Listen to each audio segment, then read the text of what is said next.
Haruki Murakami, Norwegian Wood. I was 37 then, strapped in my seat as the huge 747 plunged through dense cloud cover on approach to Hamburg airport. Cold November rains drenched the earth, lending everything the gloomy air of a Flemish landscape, the ground crew in waterproofs, a flag atop a squat airport building, a BMW billboard. So, Germany again. Once the plane was on the ground, soft music began to flow from the ceiling speakers, a sweet orchestral cover version of the Beatles' Norwegian Wood. The melody never failed to send a shudder through me, but this time it hit me harder than ever. I bent forward, my face in my hands to keep my skull from splitting open. Before long, one of the German stewardesses approached and asked in English if I were sick. "No," I said, "just dizzy." "Are you sure?" "Yes, I'm sure. Thanks." She smiled and left, and the music changed to a Billy Joel tune. I straightened up and looked out of the window at the dark clouds hanging over the North Sea, thinking of all I had lost in the course of my life, times gone forever, friends who had died or disappeared, feelings I would never know again. The plane reached the gate. People began unfastening their seatbelts and pulling luggage from the overhead lockers, and all the while I was in the meadow. I could smell the grass, feel the wind on my face, hear the cries of the birds. Autumn 1969, and soon I would be 20.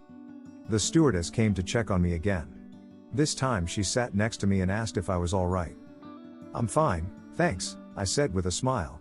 "Just feeling kind of blue." "I know what you mean," she said. "It happens to me, too, every once in a while." She stood and gave me a lovely smile. "Well, then, have a nice trip." "Auf Wiedersehen." "Auf Wiedersehen," I said. 18 years have gone by, and still, I can bring back every detail of that day in the meadow. Washed clean of summer's dust by days of gentle rain, the mountains wore a deep, brilliant green. The October breeze set white fronds of head-high grasses swaying.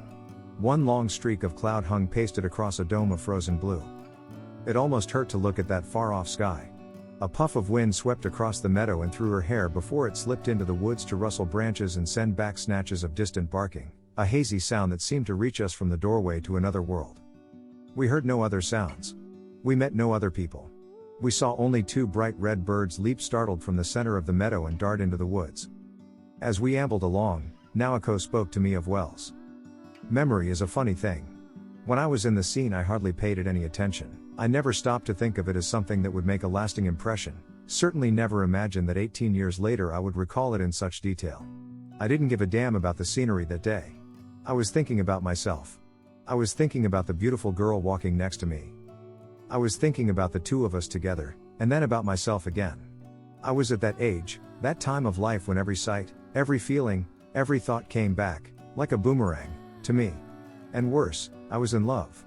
Love with complications. Scenery was the last thing on my mind. Now, though, that meadow scene is the first thing that comes back to me. The smell of the grass, the faint chill of the wind, the line of the hills, the barking of a dog, these are the first things, and they come with absolute clarity. I feel as if I can reach out and trace them with a fingertip. And yet, as clear as the scene may be, no one is in it. No one. Naoko is not there, and neither am I. Where could we have disappeared to? How could such a thing have happened? Everything that seemed so important back then, Naoko, and the self I was then, and the world I had then, where could they have all gone? It's true, I can't even bring back her face, not straight away, at least. All I'm left holding is a background, pure scenery, with no people at the front. True, given time enough, I can remember her face. I start joining images, her tiny, cold hand, her straight, black hair so smooth and cool to the touch, a soft, rounded earlobe and the microscopic mole just beneath it, the camel hair coat she wore in the winter, her habit of looking straight into my eyes when asking a question, the slight trembling that would come to her voice now and then, as though she were speaking on a windy hilltop, and suddenly her face is there, always in profile at first, because Naoko and I were always out walking together, side by side. Then she turns to me and smiles, and tilts her head just a little, and begins to speak, and she looks into my eyes as if trying to catch the image of a minnow that has darted across the pool of a limpid spring. It takes time, though, for Naoko's face to appear. And as the years have passed, the time has grown longer. The sad truth is that what I could recall in 5 seconds all too soon needed 10, then 30, then a full minute, like shadows lengthening at dusk. Someday, I suppose, the shadows will be swallowed up in darkness. There is no way around it, My memory is growing ever more distant from the spot where Naoko used to stand, where my old self used to stand. And nothing but scenery, that view of the meadow in October, returns again and again to me like a symbolic scene in a film. Each time it appears, it delivers a kick to some part of my mind. Wake up, it says. I'm still here. Wake up and think about it. Think about why I'm still here. The kicking never hurts me. There's no pain at all. Just a hollow sound that echoes with each kick. And even that is bound to fade one day. At Hamburg airport, though, the kicks were longer and harder than usual. Which is why I am writing this book. To think. To understand. It just happens to be the way I'm made. I have to write things down to feel I fully comprehend them. Let's see, now, what was Naoko talking about that day? Of course, the field well. I have no idea whether there was such a well. It might have been an image or a sign that existed only inside Naoko, like all the other things she used to spin into existence inside her mind in those dark days. Once she had described it to me, though, I was never able to think of that meadow scene without the well. From that day forward, the image of a thing I had never laid eyes on became inseparably fused to the actual scene of the field that lay before me. I can describe the well in minute detail. It lay precisely on the border where the meadow ended and the woods began, a dark opening in the earth a yard across, hidden by grass. Nothing marked its perimeter, no fence, no stone curb, at least not one that rose above ground level. It was nothing but a hole, a wide open mouth. The stones of its collar had been weathered and turned a strange muddy white. They were cracked and chunks were missing, and a little green lizard slithered into an open seam. You could lean over the edge and peer down to see nothing. All I knew about the well was its frightening depth. It was deep beyond measuring, and crammed full of darkness, as if all the world's darkness had been boiled down to their ultimate density. It's really, really deep, said Naoko, choosing her words with care. She would speak that way sometimes, slowing down to find the exact word she was looking for. But no one knows where it is. She continued. The one thing I know for sure is that it's around here somewhere. Hands thrust into the pockets of her tweed jacket, she smiled at me as if to say it's true. Then it must be incredibly dangerous, I said. A deep well, but nobody knows where it is. You could fall in and that'd be the end of you. The end. Ah. Splat. Finished. Things like that must happen.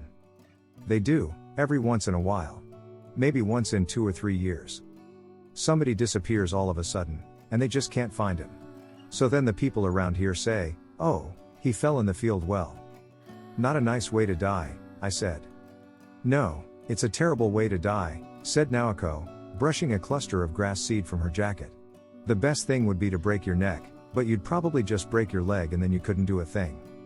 You'd yell at the top of your lungs, but nobody would hear you, and you couldn't expect anyone to find you, and you'd have centipedes and spiders crawling all over you, and the bones of the ones who died before are scattered all around you, and it's dark and soggy, and high overhead there's this tiny, tiny circle of light like a winter moon. You die there in this place, little by little, all by yourself. Yuck, just thinking about it makes my flesh creep, I said. Somebody should find the thing and build a wall around it. But nobody can find it. So make sure you don't go off the path. Don't worry, I won't. Naoko took her left hand from her pocket and squeezed my hand. Don't you worry, she said. You'll be okay. You could go running all around here in the middle of the night and you'd never fall into the well. And as long as I stick with you, I won't fall in, either. Never? Never. How can you be so sure?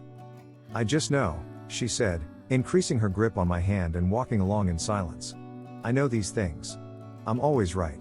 It's got nothing to do with logic, I just feel it. For example, when I'm really close to you like this, I'm not the least bit scared. Nothing dark or evil could ever tempt me. Well, that's the answer, I said. All you have to do is stay with me like this all the time. Do you mean that? Of course. Naoko stopped short. So did I. She put her hands on my shoulders and peered into my eyes. Deep within her own pattern. Those beautiful eyes of hers were looking inside me for a long, long time. Then she stretched to her full height and touched her cheek to mine. It was a marvelous, warm gesture that stopped my heart for a moment. Thank you. My pleasure, I answered. I'm so happy you said that. Really happy, she said with a sad smile. But it's impossible.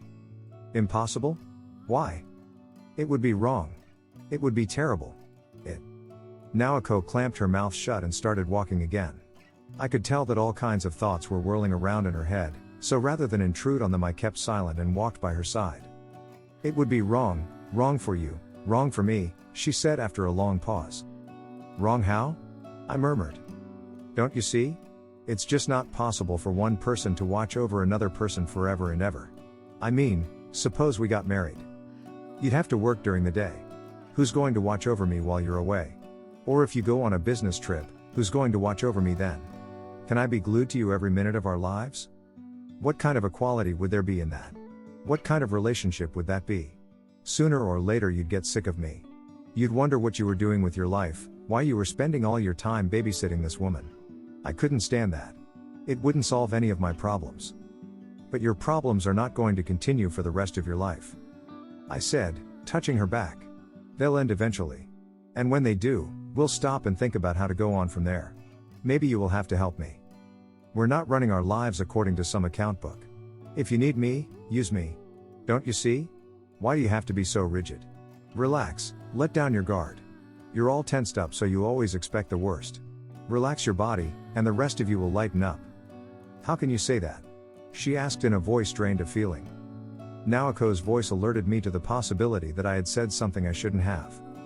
Tell me how you could say such a thing, she said, staring at the ground beneath her feet. You're not telling me anything I don't know already. Relax your body, and the rest of you will lighten up. What's the point of saying that to me? If I relaxed my body now, I'd fall apart. I've always lived like this, and it's the only way I know how to go on living. If I relaxed for a second, I'd never find my way back. I'd go to pieces, and the pieces would be blown away. Why can't you see that? How can you talk about watching over me if you can't see that? I said nothing. I'm confused. Really confused. And it's a lot deeper than you think. Deeper. Darker. Colder.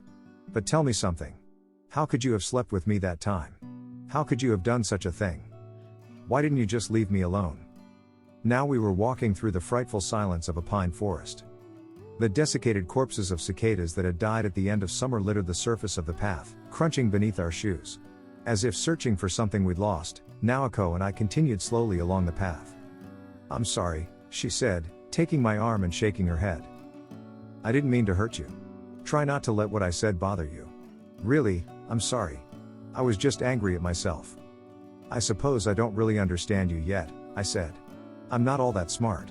It takes me a while to understand things. But if I do have the time, I will come to understand you, better than anyone else in the world. We came to a stop and stood in the silent forest, listening. I tumbled pine cones and cicada shells with my toe cap, then looked up at the patches of sky showing through the pine branches. Hands in pockets, Naoko stood there thinking, her eyes focused on nothing in particular. Tell me something, Toru, she said. Do you love me? You know I do. Will you do me 2 favors? You can have up to 3 wishes, madam. Naoko smiled and shook her head. No, 2 will do. One is for you to realize how grateful I am that you came to see me here. I hope you'll understand how happy you've made me. I know it's going to save me if anything will. I may not show it, but it's true. I'll come to see you again, I said. And what is the other wish? I want you always to remember me. Will you remember that I existed, and that I stood next to you here like this? Always, I said. I'll always remember. She walked on without speaking. The autumn light filtering through the branches danced over the shoulders of her jacket. A dog barked again, closer than before. Naoko climbed a small mound, walked out of the forest and hurried down a gentle slope. I followed 2 or 3 steps behind. Come over here, I called towards her back. The well might be around here somewhere. Naoko stopped and smiled and took my arm. We walked the rest of the way side by side. Do you really promise never to forget me? She asked in a near whisper. I'll never forget you, I said. I could never forget you. Even so, my memory has grown increasingly dim, and I have already forgotten any number of things. Writing from memory like this, I often feel a pang of dread. What if I've forgotten the most important thing? What if somewhere inside me there is a dark limbo where all the truly important memories are heaped and slowly turning into mud? Be that as it may, it's all I have to work with. Clutching these fading, imperfect memories to my breast, I go on writing this book with all the desperate intensity of a starving man sucking on bones. This is the only way I know to keep my promise to Naoko. Once, long ago, when I was still young, when the memories were far more vivid than they are now, I often tried to write about her. but I couldn't produce a line. I knew that if that first line would come, the rest would pour itself onto the page, but I could never make it happen. Everything was too sharp and clear, so that I could never tell where to start, the way a map that shows too much can sometimes be useless. Now, though, I realize that all I can place in the imperfect vessel of writing are imperfect memories and imperfect thoughts. The more the memories of Naoko inside me fade, the more deeply I am able to understand her. I know, too, why she asked me not to forget her. Naoko herself knew, of course. She knew that my memories of her would fade. Which is precisely why she begged me never to forget her, to remember that she had existed. The thought fills me with an almost unbearable sorrow. Because Naoko never loved me. Once upon a time, many years ago, just 20 years ago, in fact, I was living in a dormitory. I was 18 and a first-year student. I was new to Tokyo and new to living alone, and so my anxious parents found a private dorm for me to live in rather than the kind of single room that most students took. The dormitory provided meals and other facilities and would probably help their unworldly 18-year-old survive. Expenses were also a consideration. A dorm cost far less than a private room. As long as I had bedding and a lamp, there was no need to buy a lot of furnishings. For my part, I would have preferred to rent a flat and live in comfortable solitude, but knowing what my parents had to spend on enrollment fees and tuition at the private university I was attending, I was in no position to insist. And besides, I really didn't care where I lived. Located on a hill in the middle of the city with open views, the dormitory compound sat on a large quadrangle surrounded by a concrete wall. A huge, towering Zelkova tree stood just inside the front gate. People said it was at least 150 years old. Standing at its base, you could look up and see nothing of the sky through its dense cover of green leaves. The paved path leading from the gate circumvented the tree and continued on long and straight across a broad quadrangle, 2 3-story concrete dorm buildings facing each other on either side of the path. They were large with lots of windows and gave the impression of being either flats that had been converted into jails or jails that had been converted into flats. However, there was nothing dirty about them, nor did they feel dark. You could hear radios playing through open windows, all of which had the same cream-colored curtains that the sun could not fade. Beyond the 2 dormitories, the path led up to the entrance of a 2-story common building, the first floor of which contained a dining hall and bathrooms, the second consisting of an auditorium, meeting rooms, and even guest rooms, whose use I could never fathom. Next to the common building stood a 3rd dormitory, also 3 stories high. Broad green lawns filled the quadrangle, and circulating sprinklers caught the sunlight as they turned. Behind the common building there was a field used for baseball and football, and 6 tennis courts. The complex had everything you could want. There was just one problem with the place: its political smell. It was run by some kind of fishy foundation that centered on this extreme right-wing guy, and there was something strangely twisted, as far as I was concerned, about the way they ran the place. You could see it in the pamphlet they gave to new students and in the dorm rules. The proclaimed founding spirit of the dormitory was to strive to nurture human resources of service to the nation through the ultimate in educational fundamentals, and many financial leaders who endorsed this spirit had contributed their private funds to the construction of the place. This was the public face of the project, though what lay behind it was extremely vague. Some said it was a tax dodge, others saw it as a publicity stunt for the contributors, and still others claimed that the construction of the dormitory was a cover for swindling the public out of a prime piece of real estate. One thing was certain, though: in the dorm complex there existed a privileged club composed of elite students from various universities. They formed study groups that met several times a month and included some of the founders. Any member of the club could be assured of a good job after graduation. I had no idea which, if any, of these theories was correct, but they all shared the assumption that there was something fishy about the place. In any case, I spent 2 years, from the spring of 1968 to the spring of 1970, living in this fishy dormitory. Why I put up with it so long, I can't really say. In terms of everyday life, it made no practical difference to me whether the place was right-wing or left-wing or anything else. Each day began with the solemn raising of the flag. They played the national anthem, too, of course. You can't have one without the other.